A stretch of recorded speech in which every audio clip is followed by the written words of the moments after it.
to a brand new series of Mock the Week. I'm Dara O'Brien.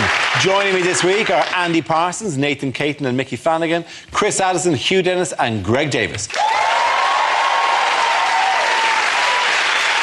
Welcome. This is good fun, isn't it? We start with a round called Headliners. Here's a picture of the Chancellor of the Exchequer, George Osborne, and the German Chancellor, Angela Merkel. But what does OBEC stand for? Is it a list of people for whom Osborne writes his budgets? Is it oligarchs, billionaires, Etonians and conglomerates? Oh,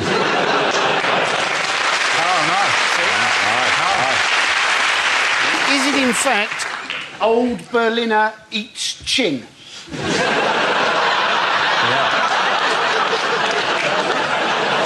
Is Merkel going, oh, bubblegum's extra chewy? This is clearly opulent Bellend enjoys coffee.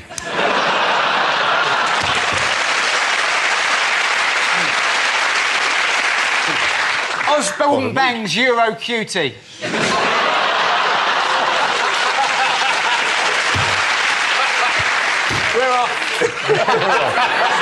Is Merkel saying oberschichtige, berühmte englische Currywurst? Let me just check the notes if that's correct. That's actually the correct answer.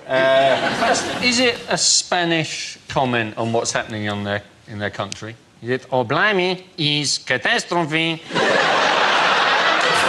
Yeah, what was that? Could we move off the foreign voices? Okay, do we have a correct answer? Yeah. Okay, yes. Merkel is saying offensichtliche, beschämende, egoistische Currywurst. No, that's not the correct answer. Can we just, genuine, because let me give the correct answer so I can move on with my life. Is it outraged Berlin? No, it's not. Merkel saying orangefarbige, stechliche, ehrgeizige Currywurst. Is it Osborne believes he is Elvis's child? There is an answer to this. There is a correct answer. How about a compromise? What if we give you the right answer, but in a German accent? Is it Osborne blames European crisis? It is, of course. Thank you very much, Chris. Yes, the answer I was looking for was Osborne blames European crisis. This is the news that Chancellor George Osborne believes that the current crisis within the EU is killing off Britain's chances of an economic recovery. This comes in a week in which Europe agreed to a bailout of up to 100 billion euros for Spanish banks. Spain is now the fourth European country to be bailed out, following Portugal, Greece and Ireland. They've given the Spanish banks 100 billion euros. I don't think you should be giving Spanish banks 100 billion euros, not given the number of British bank robbers currently living in Spain. That is a mistake, isn't it? It's not going to arrive in one van. A lot of it's going to a bank called Bankia, isn't there? It sounds like a bank from a children's programme, doesn't it? It is difficult to take the economies of countries seriously where the word bank is written as banco. It is generally easier to think that they probably don't do it. Hey, Beneditos, el banco!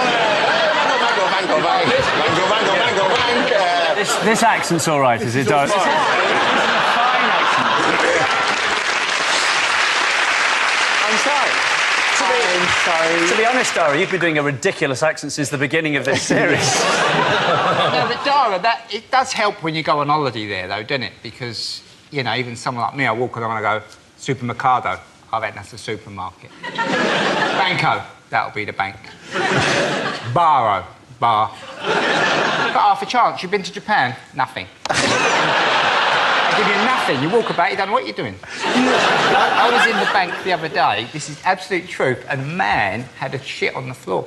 It was the most shocking thing I've ever seen in my life. That is one hell of a deposit that he has made.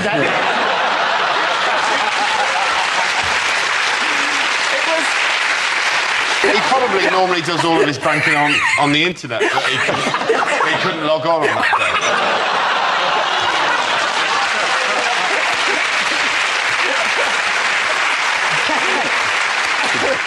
The Spanish haven't had any strings attached to their bailout, have they? That was the big problem, yeah. You know, because Spain, they're going, well, you know, how is it possible? We can't work any harder. We already wake up twice a day. It's quite open-ended, whereas the other previous ones, like the Irish one, for example, they want us to pay back. The Greek. The Greek one. The Greeks are really angry. They're really angry. They're building a horse and everything. So what has Osborne hinted at, by the way, with regard to Europe? He might be gay. Osborne's hinted that he's... No, he has not. He said. Hinted that he's gay. I will say it again. Yes, I will say it again. As he said, oddly enough, there is a link between... I have to do it without him going, he might be gay. What has the Chancellor of the Exchequer, Osborne, recently hinted at that 8 out of 10 Britons apparently agree with? He might be gay. No.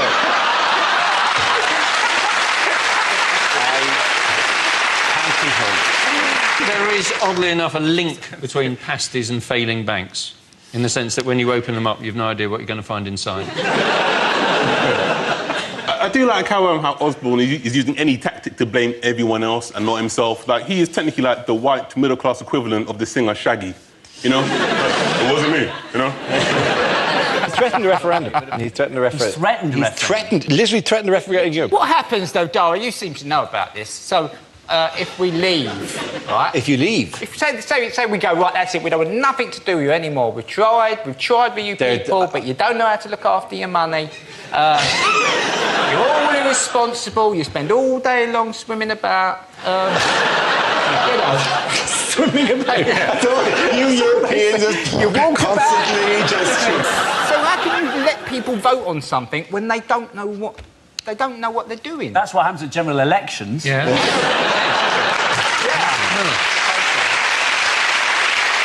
I like the direction this show's taking. Yeah. They don't give us the chance to vote on anything. We just voted a dog as the greatest talent in this country. We are not a responsible nation. We would vote in a pineapple with a face drawn on it because it looks funny. The problems, though, You mean like Boris Johnson, essentially? Handed over control of the world's 5th largest city to a guy with funny hair. Flubba lubba lubba. You keep doing the flubba lubba thing. We love that. We love when you do the flubba lubba thing.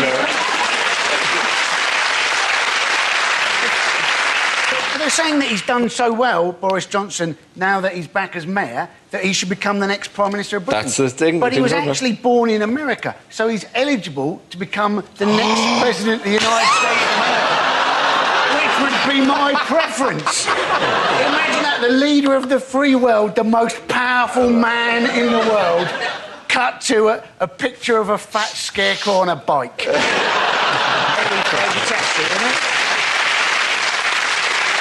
Very good. At the end of that round, the points go to Greg, you and Chris.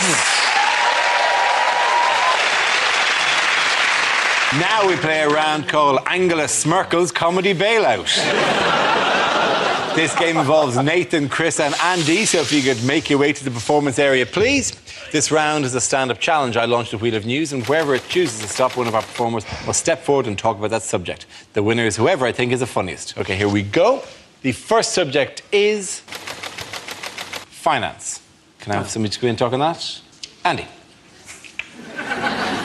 So, you can argue a lot of people have got too much money, couldn't you?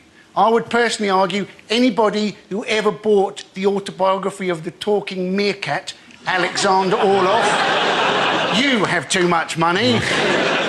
Anybody who's ever bought glow-in-the-dark loo roll, you have too much money. Anybody who's ever bought a cosy sofa blanket with sleeves called a slanket, you know who you are. Also, anybody who's ever bought an innocent smoothie. How expensive are they? £2.49 for a bottle the size of a specimen sample. And they have the cheek to call them innocent.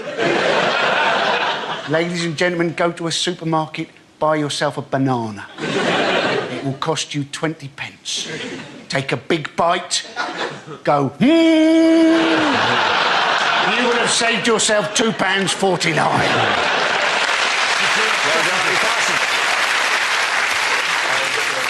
OK, let's spin the wheel again. The subject is health. Who wants to come in on that? Right, health. I I actually don't have that good a relationship with my GP. For one reason and one reason only. Up until the age of 17, my GP had me on their records as a woman. But yeah, they had me on their records as Miss N. Caton. And then one day they sent me a letter in the post addressed to Miss N. Caton. Now, because I'm 17, I don't really pay attention to the detail. I open the letter, and the letter says, "Dear Miss N. Caton, your doctor surgery would like to invite you to attend a cervical screening next Monday at 9. Now, this is where I messed up. See, at 17, I knew what cervical was. That's obvious, right? But what I didn't know was that there's more than one meaning for the word screening.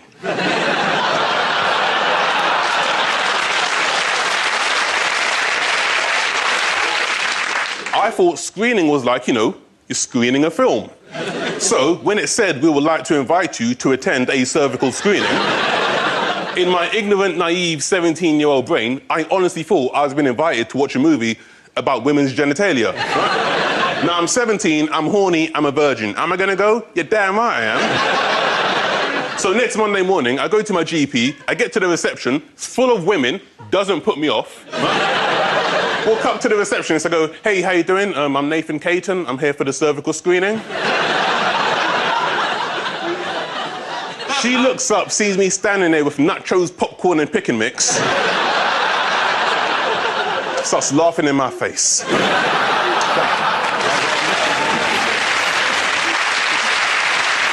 OK, that leaves me with Chris. Let's see what you've been left with. Let's spin the wheel. The topic is relaxation. We're obsessed in this country, obsessed with relaxation. Currently, Waitrose, in their Essential range, sell Waitrose Essential lavender-scented candle. Because we've all been there, haven't we, ladies and gentlemen? There are no lavender candles in the house, darling. How am I to have a petal-strewn bath with my whale noise CD? Whale noise CDs. We are gullible bastards. We will buy anything so long as we've been told that it's relaxing. Whale noises? No.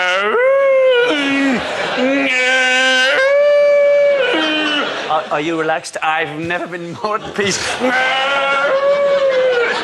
I saw a CD once called Relax with Pure Scottish Moods. Relax with Pure Scottish Moods! Relax! Track 1, bit chippy. Track 2, slightly resentful in the country in the first place. Track 3, go, you bastards! Very good, well done there. Point to Chris, congratulations. Our next round is called This Is the Answer. What is the question? On the board are 6 categories. Nathan, which category would you like? Home news, please. OK, your category is home news. The answer is trains, toilets and celebrities. What is the question? Is it, if you're going to make a sex tape on public transport, what 3 things do you need? What 3 flavours come through when you're tasting English wine? Is it, according to the coalition agreement, what 3 things do the Lib Dems have responsibility for? Is it name 3 things I've left my umbrella in?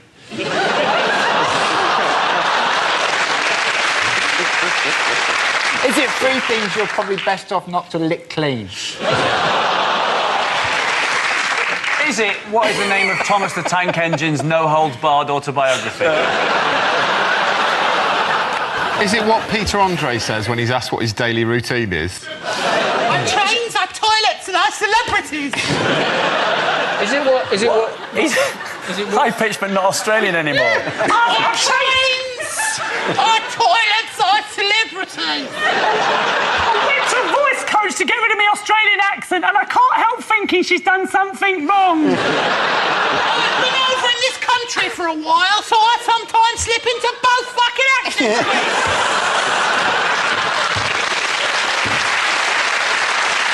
Our trains because of my six-pack. I don't miss my jeans. And then answers the celebrities are making the money for the kids.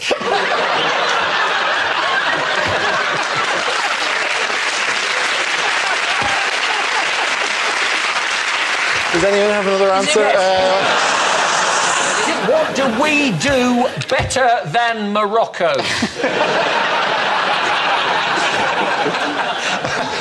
OK, can we have correct answer? I think I've got it. It's not the build-up to the correct answer, but go on. Is it name 3 things I've puked up on at the Edinburgh Festival?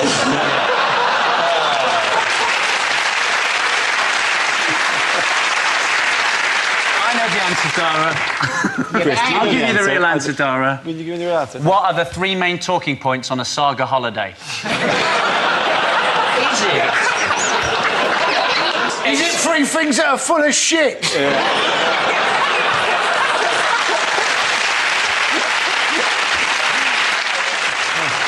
On the Peter Andre thing.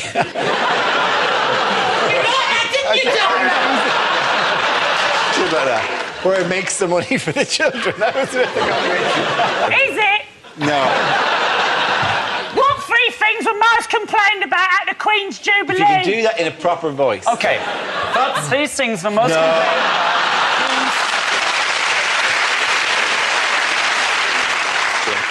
What 3 things were most complained about at the Queen's Jubilee? Very good. Thank you very much, Chris. That's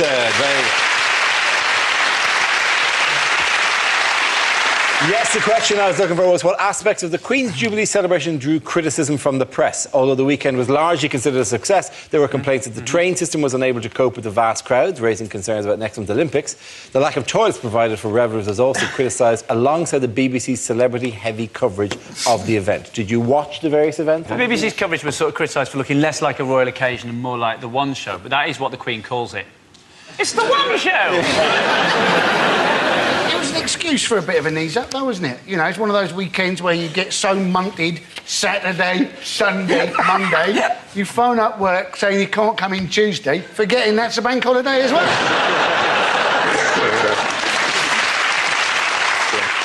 You know, 9 months from now, I bet you anything, Flotilla will be the most popular girl's name. They tried to pick on the people who had to do a lot of fit. There was a woman in Tower Bridge interviewing the guy. Or on it? In the control room of Tower Bridge. Oh, okay. Just before the guy pressed the button to make the thing go whoop like that. And she said, "So, is it going to work?" And the guy looked at her in a kind of a, "Of course it's going to work." Stop trying to introduce a note of peril. And she's trying to, "Are you sure it's going to work?" Like suddenly it's an action movie. "Oh Jesus, the bridge is stuck! Quick!" And he's gonna run down. And he's wedging things like, "Oh, she's coming, she's coming!" As if there's a danger that the Queen's boat is going to come along, and then the Queen's running away. All the thrones get pushed back towards the back of the boat. Ah! Shit to the back of the boat. Yes, it's going to work. There were some good bits, though. My favourite bit was the concert, seeing Rolf Harris. If you saw him, he had on a white jacket, right? And it was funny because I was watching it with my brother, who's 16, and he doesn't know who Rolf Harris is. So he sees a white guy in a white jacket, white hair, white beard, and glasses, and he goes, "Hey, yo, blood, why is the KFC curling at the concert?" Was it not a bit strange that they built that really elaborate, beautiful rowboat called, what's it called, the Gloriana? Gloriana, my mate built that. For the Queen, and yet... Was it just me who thought it's a bit weird that she's not on it? Because the only person who was on it was Claire Balding, as far as... Essentially, there's thousands of foreign tourists who think that Claire Balding is the Queen. I saw the British Queen the other day. Looks like she can handle herself in a pub fight.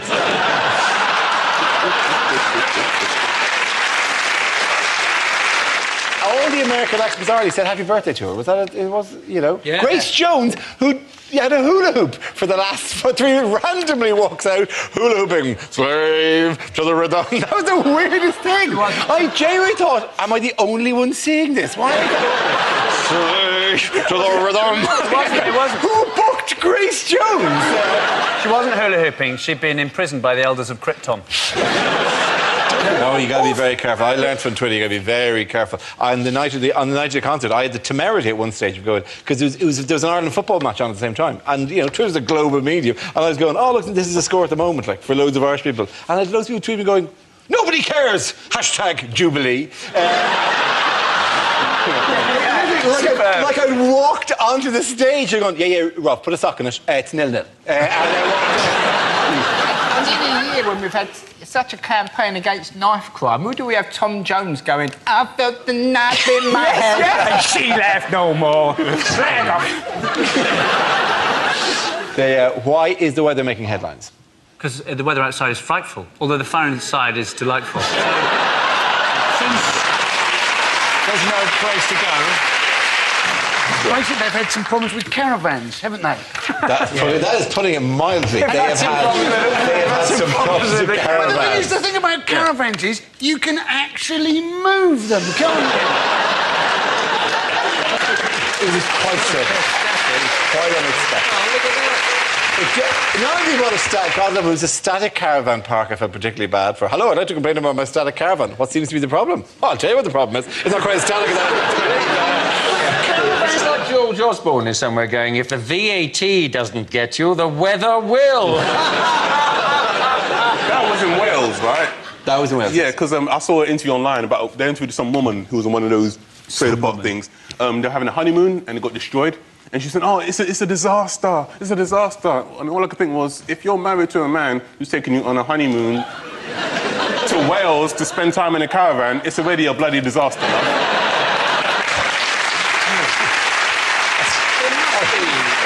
Literally insult to injury being added there. If you're watching the show, just to cheer up. Sorry about that. I just wonder, is your hosepipe ban? Do people ring up going, hello, about this hosepipe ban? Am I still allowed to use it to tether myself to a rock so I don't get washed away by the flood? Does that break the rules of the hosepipe ban? In Littlehampton, yes. Where did they put the flood victims? They put them in the local swimming baths overnight. I mean, that's just taking the piss, isn't it? It'd be like putting earthquake victims in a bouncy castle.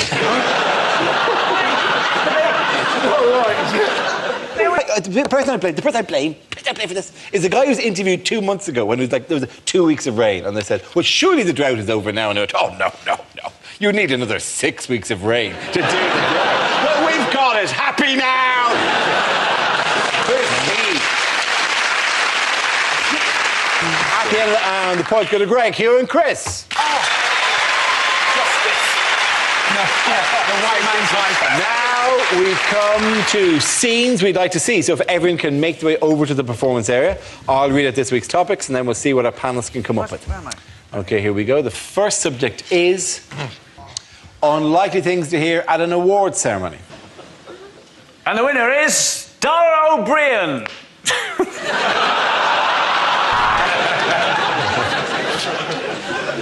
And the award for Driver of the Year goes to David Cameron for his perfectly executed U-turns. Welcome to the National Insincerity Awards. And can I say, what a pleasure it is to be here. And Soap of the Year goes to... Coronation Street! Would you please welcome your host for the night, Dec.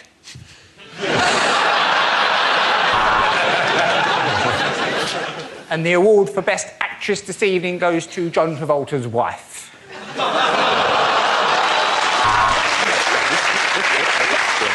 Father of the Year is David Cameron. And predictably, for the 50th year running, the Rear of the Year has been won by the same man. Come on up, Chris. It's a Chris Rea joke.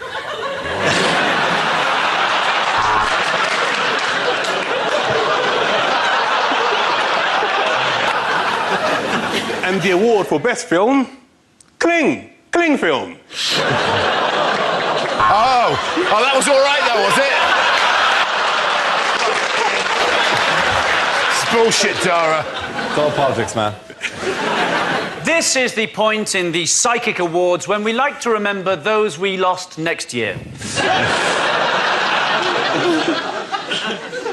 Well, they said it was ill-advised, but welcome to the first Witness Protection Scheme Award.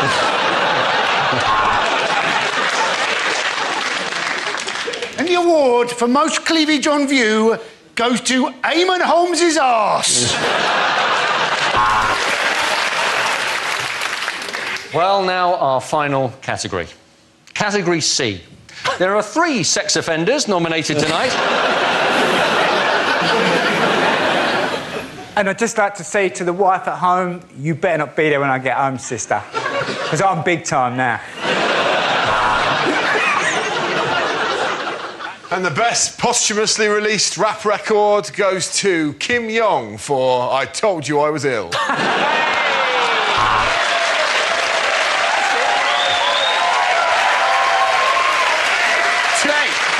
Too late.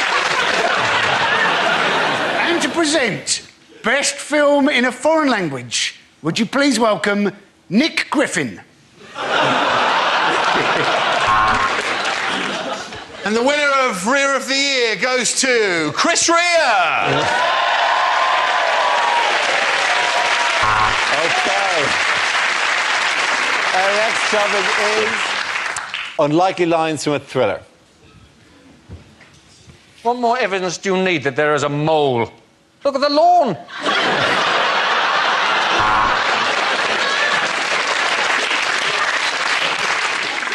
Your wife's head in a box. You must be the most unlucky contestant ever on Deal or No Deal. What colour wire do I have to cut? The lilac, the mauve, the salmon pink or the fuchsia? I want to make you a vodka martini. You can't handle vermouth.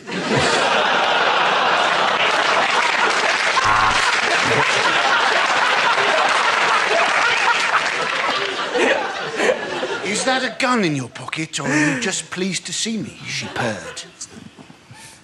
Yes, it is a gun in my pocket, and I've just shot my cock off.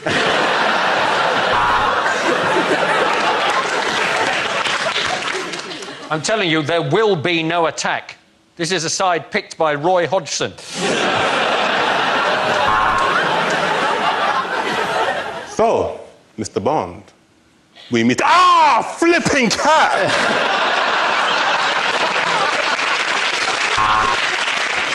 I'm telling you, Captain, I work best alone! Or sometimes in a team! Basically, I'm saying I'm flexible. So, Mr. Bond, we meet at last. Why didn't we have a Skype?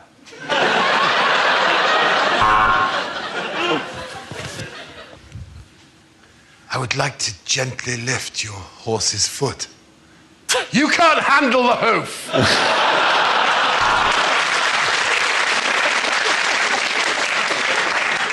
I had human liver with fava beans and a nice Chianti. But the entertainment was excellent and he was a lovely host. So I'm going to give Hannibal 7 out of 10. Here's Johnny! Do you mind? I'm trying to have a shit in it. This prostitute isn't dead, said the Norwegian detective. She's just pining for the fjords.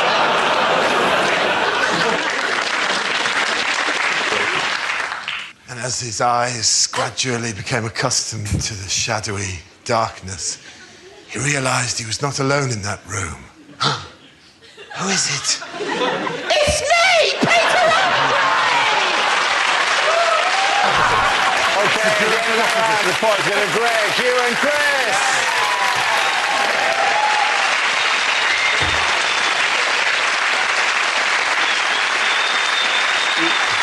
And that's the end of the show. This week's winners are Chris Addison, Hugh Dennis and Greg Davis. Commiserations to Andy Parsons, Nathan Caton and Mickey Flanagan. Thank you for watching. I'm Dara Breen. Good night. The new BBC mobile homepage is available now. You can customise content to get straight to the things that interest you. Go to bbc.co.uk on your mobile and bookmark the site now.